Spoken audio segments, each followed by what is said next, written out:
This is a weird one for me. So this makes it sound... Yeah. But my mum used to tell me the plots of movies to entertain me when we were on walks. Or I remember... Because you didn't have a telly? Right, but we did have a telly, but we didn't have a VCR. So she'd seen American Werewolf in London, and we were once cycling in Brittany, in France. And she told me the entire plot of an American Werewolf in London. Classic Pam. In like proper detail, like she was like, and then the policeman's head bobs across the bonnet of the car and rolls through Piccadilly Circus. Next time I see your mum, I'm going to ask her to... I sometimes do think that was when I really fell in love with movies, hearing them as stories and then watching them.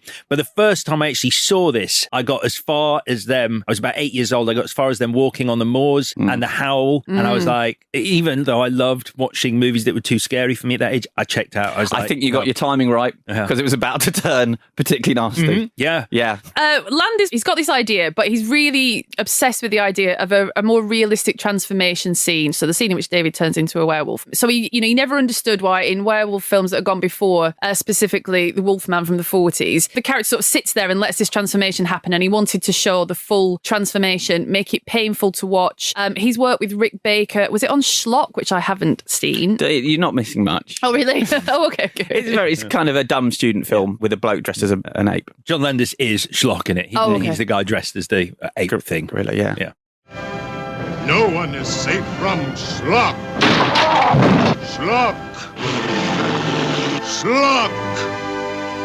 Schlock.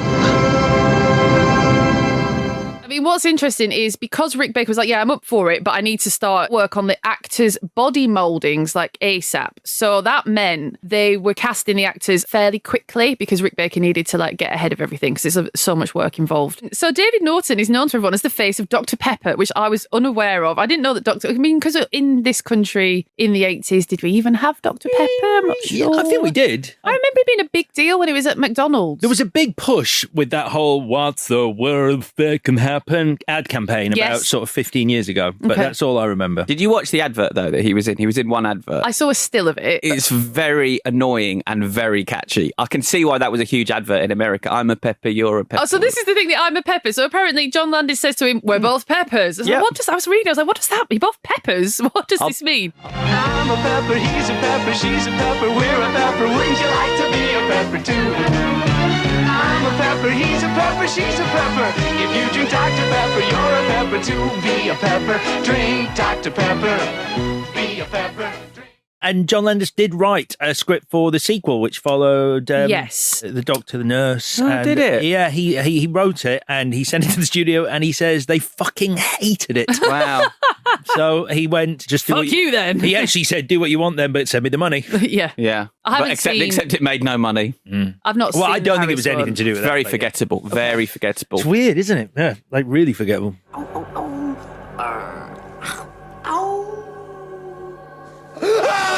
All right, so we meet buddies, David and Jack, and they've chosen to hike through Yorkshire before going to Rome, which is weird if you ask me, but fine. Why?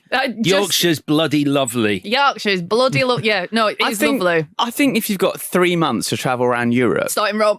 I think it's a big shout going to the Yorkshire moors, which are lovely, but Thanks, Chris. quite grim as well. And they're cold. Cold as even in fuck. the summer. Yeah. What works so well about this film is they present to us Brits as like typical Americans, typical sort of boys from the US. So they're really easy in themselves. They feel like they totally belong. They hitch a lift with someone. They're not scared to do that with that sheep farmer. They're cracking wise all the time. They'll talk to anyone kind of thing. Like they're supremely confident. That's Americans. Yeah. Well, that's what we think of at the time. Yeah, as Americans. The image. I think our idea of Americans has sort of matured a bit over the years. We now think, the sort of California self-help thing and the mindfulness thing and whatever. But in the 80s, we're like, yes, Americans are loud and this and whatever and all these other stereotypes. So they fit that perfectly. But yet they're still really sweet. Polite, though, yeah. Yeah, Very exactly. polite. Because that's the thing. Then when they walk into the Wild West Saloon, the Slaughtered Lamb, this pub is your worst nightmare if you're from the US and you're accustomed to excellent customer service, like which they are. Who's in the pub, though? It's only fucking Rick Mayall. Yay!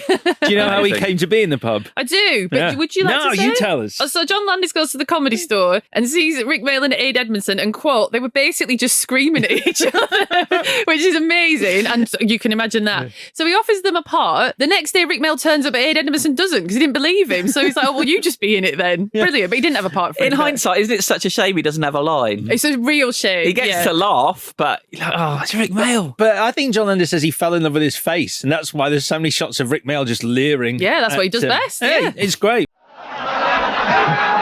Excuse me. Well, what's that scar on the wall for?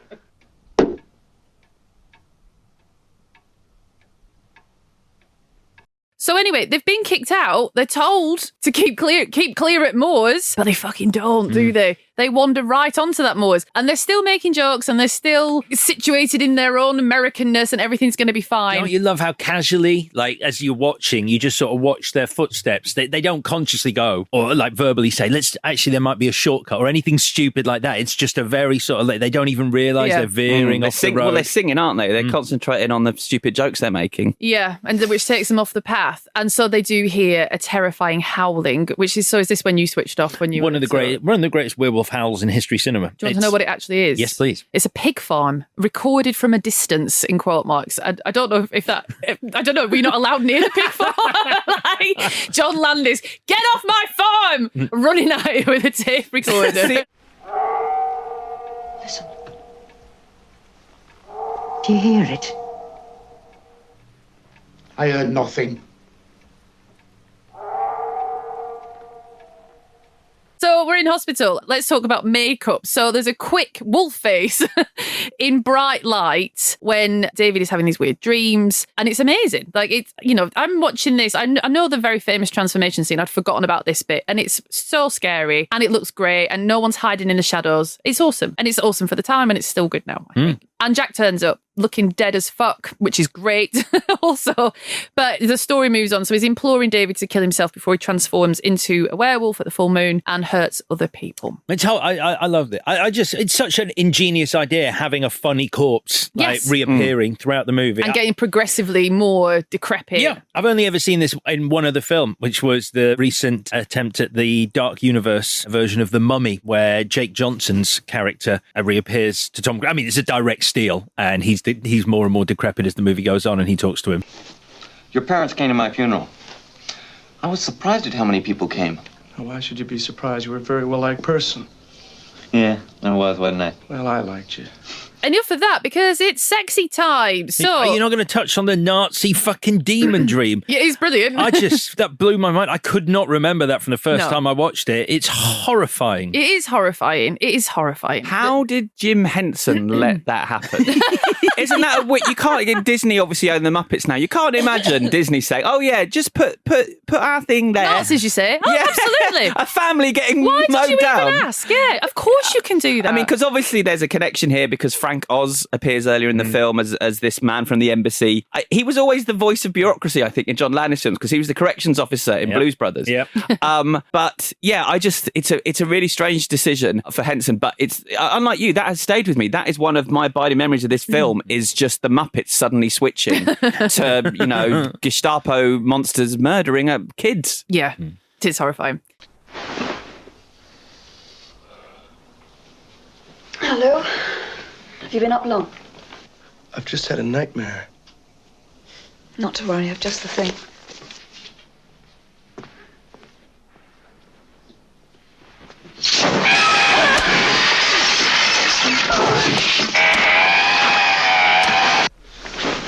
Holy shit. So Alex has successfully groomed David to the point where he's now in her flat. I find you attractive and a little bit sad. Yeah, what is that? So I read some theories about that, about she's sort of like, she's the bridge between like Anglo-American relations. She wears his NYU t-shirt. She has no issue with him being an American. It's probably quite attractive and all the rest of it. But is it saying something about Anglo-US relations at the time where it's like, you are attracted to me and sad? Like, what is that? I don't know. I just thought... It's quite an unusual thing to say to someone. I was just imagining if someone said that to me, I'd be like, so you find me attractive?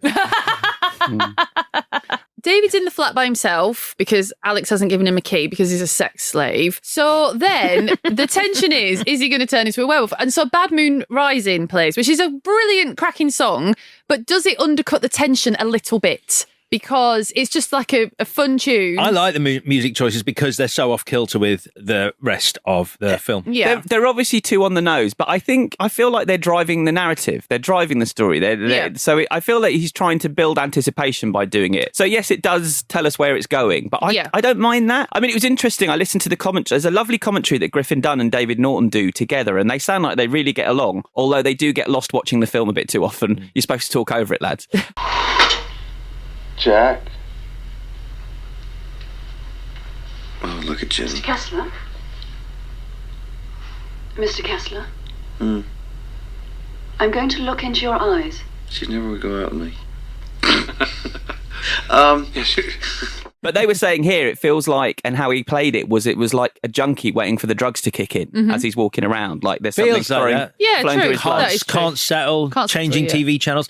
There's a line here that I couldn't quite work out. I have questions and theories. But when he talks about Lon Chaney's father being the one who kills him in The Wolfman, and he goes, I've got this theory that it has to be someone who loves you that kills you. Yeah. Which sort of feels like at that point that it's setting up. It really does, doesn't it? That she is going to be the one back to that. who has to kill him. Yeah. She should be the one that kills him at the end. Like, it just has to, that romance has to be more believable, and then she has to kill him. It's just a no-brainer. Because it's set up. It's all there. But so my thing was, is it having fun with us, though? Is it basically going, there is all this sort of mystique about werewolves, and it has to be someone who loves you who kills it? And then is it the fact that at the end, that's why, when she's like, but David, I love you, and you're like, and then she's going to have to kill him because of that love, and you realise, fuck, there's no romance about this. There's no romantic quality to being a werewolf. It's all bullshit, and it's just an animal that is going to fucking kill us. I think you might be right there, because is it working against the cliche? Is that the ending of every werewolf movie up until now? Exactly.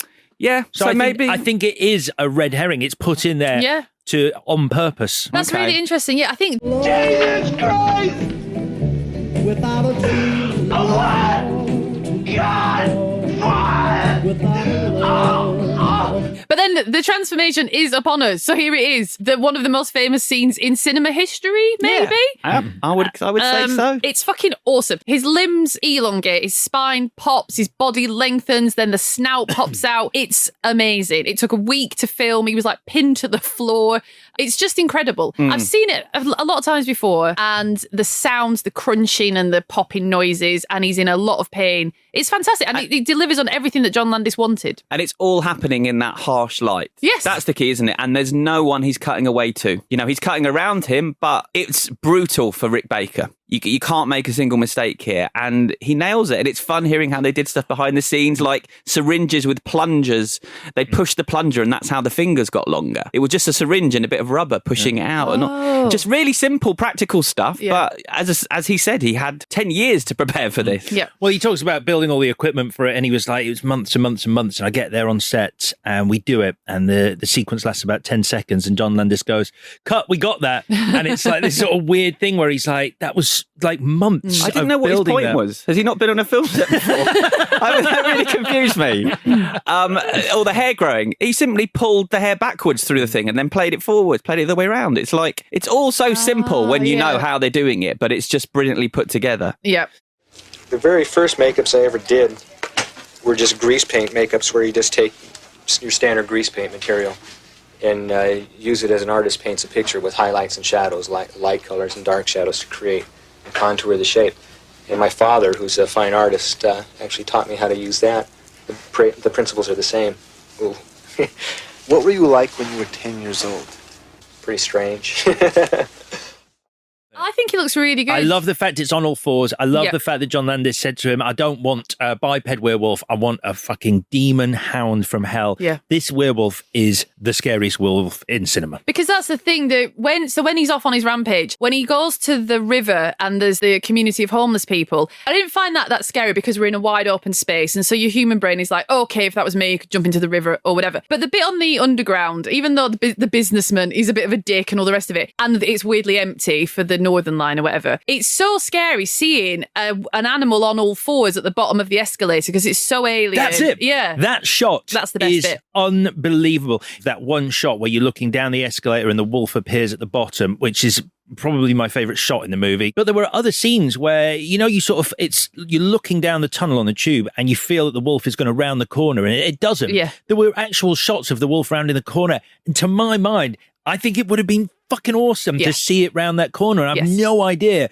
why he didn't put that in. Again, because your human brain is like, okay, something on two legs kind of can be on the underground, that's fine. But a big dog on four, you know, if you see a huge dog on the underground, I mean, I find that a bit scary. So, well, he did say that he doesn't think the wolf always looked great, and he worries that Landis, looking back on it now, feels like he might have shown too much of the wolf in the final half hour. I don't think so. No, I don't. I always get excited when I remember who the businessman is. Who is it? He's Bib Fortuna. He's Jabba's mate. Really? Yeah, that's the same actor. You can see it when you're...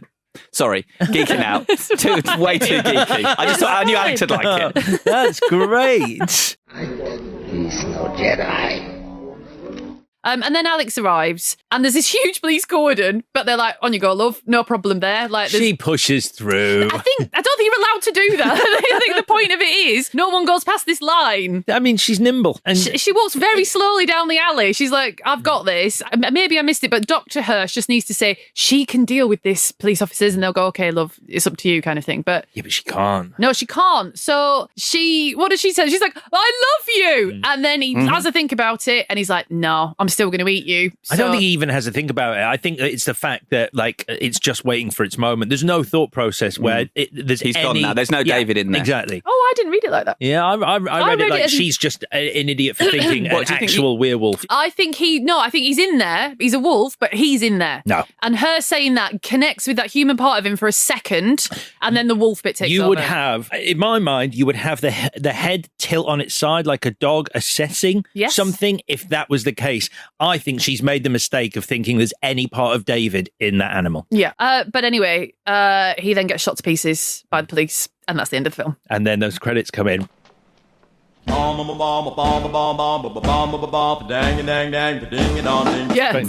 It's a very quick cut, isn't it? It's like the Event Horizon credits. I love shit like that. I do too. The only other thing I've got is obviously Michael Jackson bloody loved this movie. Oh yeah, and went, I'm making a video for. I'm making a video for Thriller. Could you come and do it, John? And could Rick Baker do effects? And could it be an amazing video? Please. And they said yes, Michael. And so it was great. Yeah.